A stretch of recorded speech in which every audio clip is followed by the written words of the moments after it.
Ladies and gentlemen of the NXT universe, I am torn as a fan. One side of me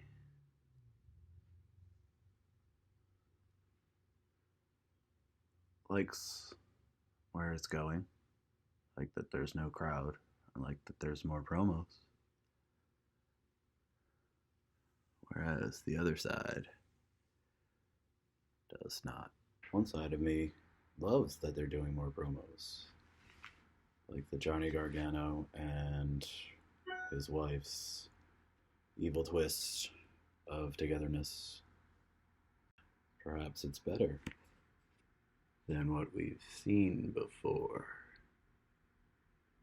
Maybe it's not. Maybe we should start again, shave it off. Keep what we have, shave it off. For those of you wondering, yes, out of boredom for the coronavirus quarantines, I have shaved half of my face. The other half, I have not. Hi, everyone. Welcome back to another episode of NXT Review. I'm Chris. Let's get started.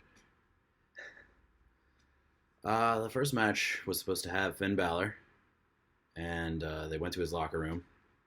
Showed that he wasn't there. His status is unknown. For the Velveteen Dream match, Adam Cole came out and said, how convenient, your opponent's not here, so you can just, hop over him and take his place as the number one contender, but you're not. Basically attacks Velveteen Dream from behind with the rest of the Undisputed Era. But before all that, Velveteen Dream was talking about new levels and new devils. Basically saying it's the same old Finn Balor. Referring to the Demon King version of Finn Balor and the regular version of Finn Balor, now known as the Prince, for whatever reason. So, Demon King, Prince. Demon King, Prince. Maybe they're just trying to redo him and they're starting from scratch. Maybe that's what he wanted. I can only speculate at this point. Anyway, after Velveteen Dream got attacked, Keith Lee came out, and that cleared a path for the new main event, which was Keith Lee and Velveteen Dream versus Roderick Strong and Adam Cole, which was, I guess, never set to happen. I don't know what's going on with Finn Balor. Maybe he went back to Ireland, and as you know, if you leave the country, you can't come back. They won't let you back in the country. So a few wrestlers have done that. Pete Dunne has done that, just off the top of my head. There was a very rare Drake Maverick promo, which I thought was really great. We all forget that he's a wrestler. He used to manage the Authors of Pain, and I think host 205 Live. I've known him for a little while, seeing him anyway. He's been around. It was a really cool promo. So there was a match from featuring him versus Jake Atlas. Pretty fast. The promo basically stretches on, I need this more than anyone. I'm getting a little older. So why not now? I have more passion. This is basically my last chance. Kind of like the other Cruiserweight Classic a while ago. I forget his name, but he does sliced bread off the top rope. It's funny, I know his finisher, but I don't remember his name right now. But it was a similar promo, I have nothing to lose, I have to do this. I'm not getting any younger. Theory.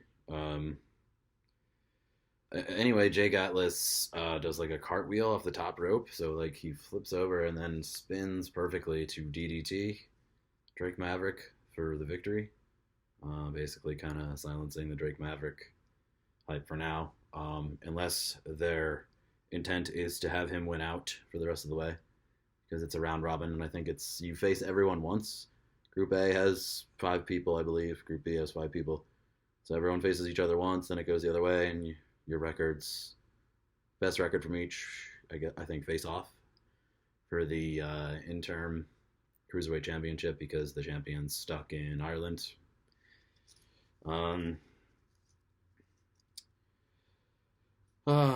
Anyway, after that match concluded, Damian Priest did a promo where he's basically taunting Keith Lee again, saying, "You never pinned me. You always found it easier to pin everyone else. Found the easy way out, taking opponents you know you can beat." Basically stirring the pot for future matches, future endeavors. We shall see.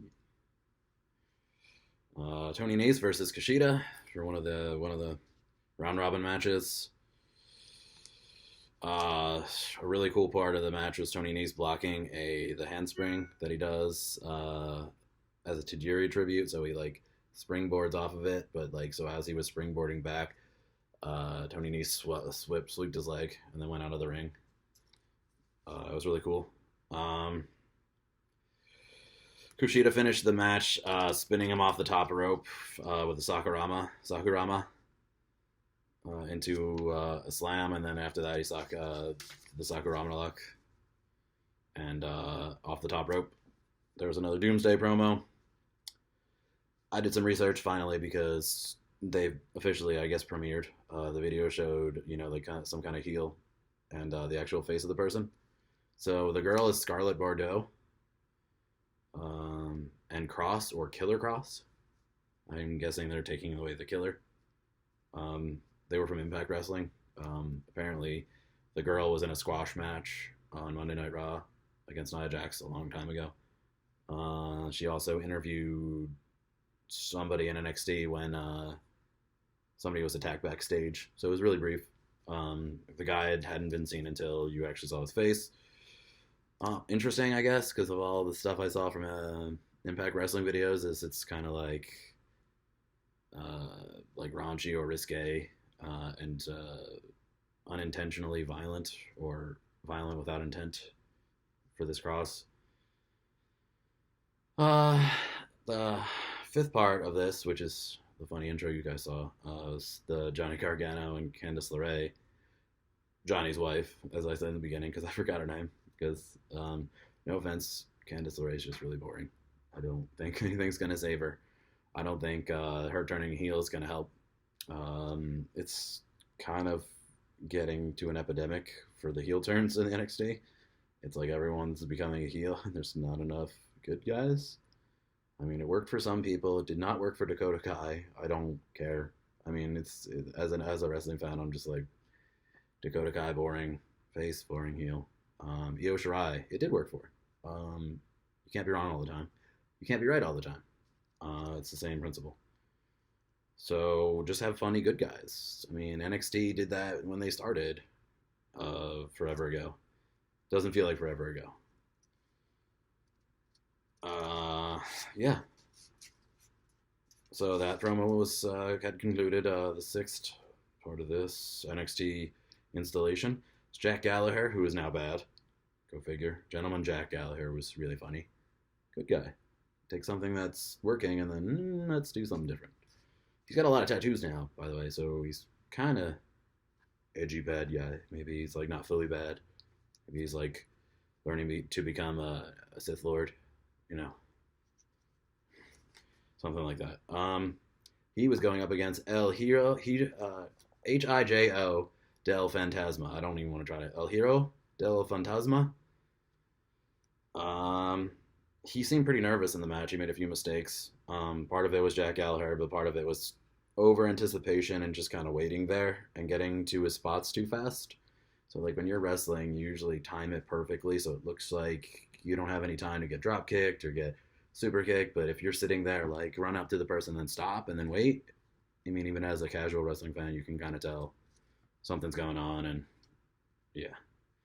May not always be good, may not always be bad, but it's definitely not consistently good. He'll learn. He's a luchador, so they're fast. Maybe he was too fast for Gallagher. Maybe one of them was just off. Everyone has, their. I believe this is his first match. He won with a Samoan driver, so it was like I can't even. So like Samoan drop would be like, and you go like back like that. So I guess he went and then flipped him and then slammed him with his legs down like that. Other than that, I think he has a lot of promise. Maybe they told him to slow down intentionally and he was in his own head. Final match of the evening: Velveteen Dream and Keith Lee versus Adam Cole and Roderick Strong, as I mentioned before. Pretty slow in the beginning.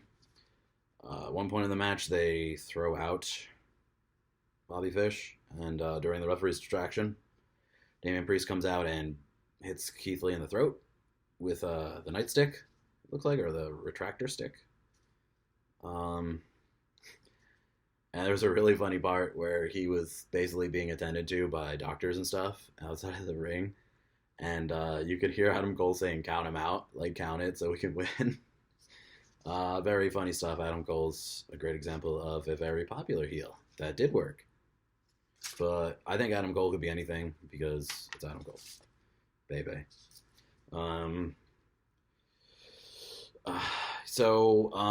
With Keith Lee being eliminated, there was no one in Velveteen Dream's corner, so he was kind of wrestling by himself for about 5 minutes, to the point where Dexter Lumis, who looks like I forget his name, but he's from Tekken. He has the silver hair. He's like a robot. Looks just like him. Or like Tom Hardy meets Robot Guy from Tekken. In either case, he's very intriguing. His music, his entrance is hilarious. It's like, imagine Psycho Sid, but like modern day hipster looking and more elusive, more mysterious. Even though he's extremely violent and very fast, he does his moves very fast, which is cool because he'll just stand there for a long time and then just burst into it, which is, I haven't seen that in a while. I can't give any good examples of that in a particular wrestler that I've seen, but I've seen it before. I mean, it's very hard to master, I'm guessing. Anyway, he became Velveteen Dream's partner. Velveteen Dream pins Adam Cole after Dexter Lumis just basically wipes out everyone. Velveteen Dream does pin Adam Cole, which is gonna, light another fire into the main event matches. Hopefully, by the time they do this, there's a crowd. I don't want to rush into things.